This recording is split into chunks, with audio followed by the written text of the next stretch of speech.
At a lively and beautiful beach, Scooby-Doo takes advantage of a careless moment and steals a big chunk of meat. When the shop owner notices, he runs after Scooby-Doo but cannot catch him. Instead of biting the meat to carry it easily, Scooby-Doo chooses the harder way. He rolls on it to escape. Soon the police spot him and chase him around like a cat chasing a mouse. They run past Shaggy and almost knock him down. In this busy neighborhood, Shaggy seems to be the only one without friends. He looks lonely and out of place in the crowd.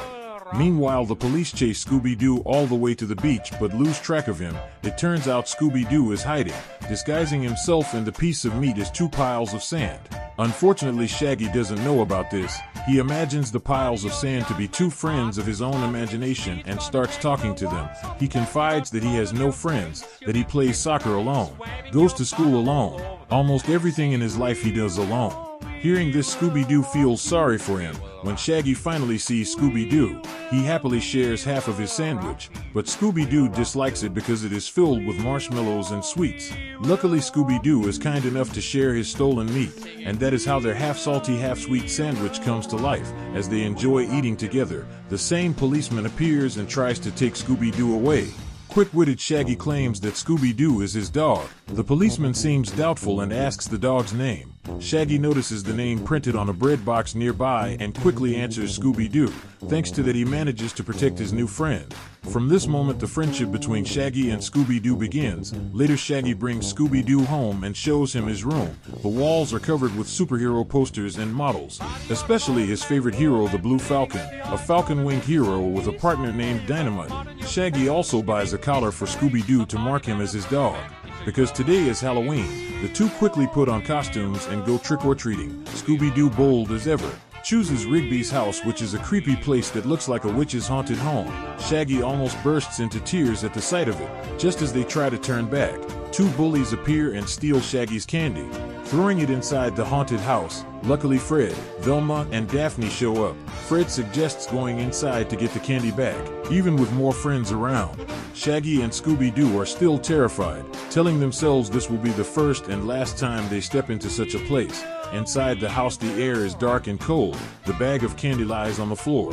They pick it up and prepare to leave when suddenly a strange noise comes from a nearby closet. Everyone trembles in fear except Velma. She believes in science and has never been afraid of ghosts. Bravely, she opens the closet. At first, it only looks like clothes, but then a ghost bursts out, frightening the children. Poor Daphne becomes the ghost's main target. Velma quickly notices a drone on the ceiling with a rope controlling the ghost. Fred grabs an axe nearby and cuts the rope. Velma and Daphne throw the rope back and tie the ghost up. They discover that the ghost is actually Mr. Rigby wearing a mask. At the same time, Shaggy finds a secret room hidden behind the closet, full of stolen goods. Just when everything is solved, the police finally arrive. After this first adventure, everyone feels thrilled and agrees to keep working together to solve more mysteries. Time flies and over 10 years pass like the wind. The group has solved countless cases. Eventually, they decide to start a company called Mystery Inc. To turn their detective work into a real business. Velma announces that she has found a potential investor, and right then the man shows up. Shaggy immediately recognizes him as Simon, a man he admires so much that he even plays Simon's music to show his excitement. Simon quickly analyzes the strengths of each member. Fred has physical strength, Daphne has negotiation skills, Velma has scientific knowledge. But Scooby-Doo and Shaggy and his eyes only complete the number for a team of 5. Simon suggests removing the two of them before he invests. Friendship doesn't mean anything. No relationship lasts forever. Even love can end in a breakup. Hearing this, Shaggy and Scooby-Doo feel hurt and walk away angrily. The two go bowling together to relax. While Shaggy is eating, Scooby-Doo goes to throw the ball. He suddenly notices something strange. One of the pins, though, being hit, but it does not fall. The odd thing does not stop there, because the bowling balls suddenly transform into scorpion robots. They aim straight at the two of them and fire laser beams. Luckily, the two manage to escape. Shaggy and Scooby-Doo run away in sheer panic, but the robots keep chasing close behind. People nearby think they are only playing and do not realize their lives are in danger. Quick-witted Shaggy and Scooby-Doo disguise themselves as waiters. The robots, fooled for a moment, also change their looks into cute forms and order food, but this silly act cannot fool them for long. Shaggy and Scooby-Doo quickly dash onto the bowling lanes to escape. Meanwhile, Fred, Velma, and Daphne are driving through the city when they hear news about robots chasing a boy and a dog. They immediately guess those are their two friends and head there to help. At this moment, Scooby-Doo and Shaggy slip out through the back door, but the robots keep breaking the door to catch them. Shaggy and Scooby-Doo try to find a hiding place but end up at a dead end. In that desperate moment, a blue light beam appears and saves them. They find themselves aboard the Falcon Fury, the aircraft of the Blue Falcon, who is their longtime idol. Suddenly, a girl steps out and introduces herself as the pilot of the Falcon Fury. She is Dee Dee Sykes, who has been watching the two for a long time. She explains that the one who sends the robots after them is Dick Dastardly, a supervillain with a twisted mind. Instead of feeling scared, Shaggy feels strangely happy because at least someone seems to care about him. The two are then led into a room filled with advanced technology. The lights suddenly go out and the Blue Falcon himself makes an entrance, dramatic like a celebrity, but he seems too showy. Flashing lights and booming sounds do not satisfy him, and he even asks for balloons to make the next entrance more spectacular. The two wonder if every fight begins like this, the villains will notice and run away before a battle even starts. After him comes his partner Dynamite, the mechanical dog who can stretch any part of his body. Seeing their idols Shaggy and Scooby-Doo scream like true fanboys. They even pinch themselves to make sure they are not dreaming. But this Blue Falcon is not the original hero. He is the second generation. While the first one has gone somewhere far away, not dead but so distant that he cannot return. As they talk, the Falcon Fury suddenly receives a signal that Dastardly's forces are attacking. In his ugly spaceship, Dastardly himself is chasing them. From the start, his target has been Scooby-Doo. While Dee Dee pilots the ship, Shaggy and Scooby-Doo sit back and enjoy the wind. The Blue Falcon explains that he learns about Dastardly's plan on social media, where the villain posts about needing 3 skulls of Cerberus. It is truly an age where even dark plots show up online. Dastardly already has 1 skull, but no one knows what he intends to do with them. He commands his forces to close in on the Falcon Fury, but he does not expect the ship to fire powerful energy waves that push them away. Thanks to that, the group escapes, though shaken by the turbulence. On the other side, Fred, Velma, and Daphne arrive at the bowling alley to investigate. Somehow they misunderstand the situation and think Shaggy and Scooby-Doo have been kidnapped by robots. Velma smashes one robot and discovers it belongs to Dastardly, a criminal with a long record of stealing ancient treasures. The three set off to hunt him down, unaware that the broken robot is rebooting. At the same time, Dastardly vents his anger on another robot for failing to catch Scooby-Doo. He remembers his old dog, which was once his best friend. To warn the others, he cruelly replaces the head of the poor robot with a vacuum cleaner. The strange thing is that instead of being afraid, the other robots actually like it. Their taste is truly bizarre. Meanwhile, Dee Dee searches for the location of the second skull. The others find the fridge and throw a small party, creating a Scoop Shag specialty. Thanks to one careless comment from Shaggy, Dee Dee pinpoints the skull's location in the Gobi Desert, but the Blue Falcon, relying on a fan's message, believes it is somewhere else. Dee Dee and Dynamite strongly object, but as the captain, the Blue Falcon insists and the group must follow. At the same time, Fred's team continues their journey. Velma discovers that Scooby-Doo is the last descendant of Peritas, the loyal dog of Alexander the Great. Fred immediately changes their route because he knows a shortcut. At the same time, the Blue Falcon gang arrives at an abandoned amusement park, where they encounter Dastardly once again. He boasts that he has already obtained the second skull in the Gobi Desert. The extraordinary dog charges at the enemy to fight, but he is caught off guard when the second-generation Blue Falcon suddenly runs away. Seeing this, Shaggy and Scooby-Doo also flee. Meanwhile, Dee Dee is flying a plane to provide backup, but the enemy greatly outnumbers them, and their own forces are too few. Soon Shaggy and Scooby-Doo find themselves cornered inside an old house. Dastardly quickly shoots Shaggy away in order to capture Scooby-Doo. While Shaggy lands near the hiding spot of the second-generation Blue Falcon, Shaggy asks him for a plan and he hands over a bomb. Somehow Shaggy accidentally throws it back toward him, but luckily the Blue Falcon tosses it aside just in time, preventing both of them from danger. At the same moment, Dastardly locates Scooby-Doo, but the extraordinary dog appears and quickly pulls him to reunite with Shaggy and the Blue Falcon, as the four of them fly off the roller coaster tracks. Dee Dee arrives just in time to rescue them while Dastardly falls straight down. This failure infuriates him, and since he cannot catch Scooby-Doo, he turns his attention to the others. The group soon realizes that Scooby-Doo is exactly what Dastardly wants, so they quickly fit him with new armor, placing him in a new position of importance. Unfortunately, Scooby-Doo has to remove the necklace Shaggy once gave him, which makes Shaggy very sad, partly for the necklace and mostly because his friend becomes famous and seems to forget about him completely. Meanwhile, Fred, Velma, and Daphne argue because Fred takes a shortcut that turns out to be longer than the main road. But their quarrel is short-lived as they soon begin to miss Shaggy and Scooby-Doo. They realize how crucial their friends are as they bring laughter and spirit to the group. Around the same time, Velma receives news that her friend is safe with the Blue Falcon, giving her some reassurance. Just then a police car arrives and orders them to stop. Fred, seeing an attractive woman, tries to flirt only to realize it is Dastardly in disguise. Apparently the robot inside the car transmits their location, allowing Dastardly to find all three of them. In a flash, Fred, Velma, and Daphne are captured and locked inside a cage, while searching for a way out. They discover the robot that has previously been turned into a vacuum cleaner. Daphne, feeling sorry for it, helps remove all the dust, which turns it into a new ally for the group. After escaping, they overhear that Dastardly has discovered the location of the third skull at Messick Mountain. Thanks to guidance from the vacuum cleaner robot, they quickly find the transmitter and relay the location to DD using the extraordinary dog. In the communications room, Fred uncovers valuable information.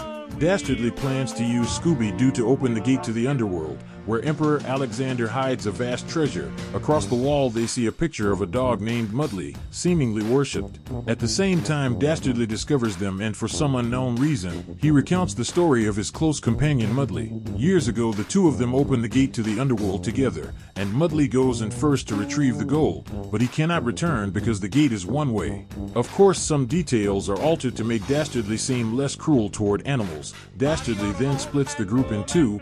Velma and Daphne are taken back to the cell, while Fred is held for another plan. Meanwhile, at the site of the fried quail with butter, the rest of the group enters Messick Mountain and discovers a prehistoric ecosystem. They plan to find the third skull, but Shaggy throws a tantrum, demanding Scooby-Doo choose between him and the Falcon. For the first time ever, Scooby-Doo leaves Shaggy to go save the world. The group enters the forest to search for the skull, but their tracking device breaks, so they decide to follow Scooby-Doo's instincts, guided by ancestral advice. Unexpectedly, Scooby-Doo leads them to a prehistoric man. "What wind brings you here?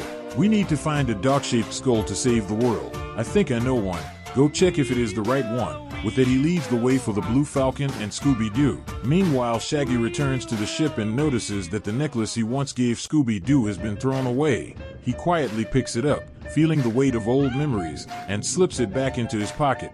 Just as sadness fills him, he suddenly hears a familiar car horn. It is Fred. Fred warns him that Dastardly is on his way here to capture Scooby-Doo, so they have to find Scooby-Doo before he does. At the same time, Scooby-Doo and the Blue Falcon are guided to the third skull by the prehistoric man. But if they want to claim it, they must first defeat him. The Blue Falcon senses that his moment has come, so he accepts the challenge without hesitation. At first he is arrogant, convinced that his size, 10 times larger, will guarantee him an easy victory, but he never expects to face an entire tribe of prehistoric people. Though small, they still fight with astonishing ferocity, teaching the Blue Falcon what true battle means. As the old saying goes, small but mighty, and this is the perfect example. After the Blue Falcon is taken down, the next to be targeted is Scooby-Doo. Even though he wields advanced weapons from his high-tech suit, Scooby-Doo is still beaten mercilessly. Fortunately, DD and Dynamite appear just in time. With only a few rockets, they manage to knock out the prehistoric warrior. Soon after, Shaggy and Fred arrive in the Mystery Machine. Shaggy, overwhelmed with emotion, rushes to Scooby-Doo in tears, but to his shock, the Fred before him is none other than Dastardly in disguise. Dastardly seizes Scooby-Doo and orders his robots to drag away the third skull. Before leaving, he cruelly kicks the real Fred, Velma, and Daphne off the ship to make more space. Misfortune piles on. Not only do they lose Scooby-Doo and the final skull, but their aircraft is also destroyed. Furious and irrational, the Blue Falcon lashes out, blaming Shaggy for leading Dastardly here. Neither side is willing to back down, and a conflict almost erupts, but Shaggy stops it in time. He admits that his own jealousy has damaged his friendship with Scooby-Doo, then tells a deeply moving story about their bond, bringing everyone back together. Meanwhile, Dastardly lands in Athens with the Three Skulls and Scooby-Doo, descending upon the ancient citadel to the astonishment of tourists. The Three Skulls connect and release a dark green energy that spreads outward. Surrounding the ruins, wherever it touches, the ancient structures are restored to their full glory, forming a colossal monument. But Dastardly soon discovers unwelcome intruders, that is Shaggy's group, who have transformed the Mystery Machine into a mini-ship to fly there. Yet within seconds of their arrival, he commands his robots to shoot them down. Sensing the danger is gone, Dastardly drags Scooby-Doo forward and forces his paw onto a button on the gate. The gate opens just as he dreamed. But what emerges is not what he expects. The three-headed dog Cerberus strides out and attacks everything in sight. Dastardly flees in panic. However, Scooby-Doo races to save his friends, and miraculously they are all safe. When Cerberus leaves the gate, Dastardly sneaks back inside and finally finds his beloved dog Mudley.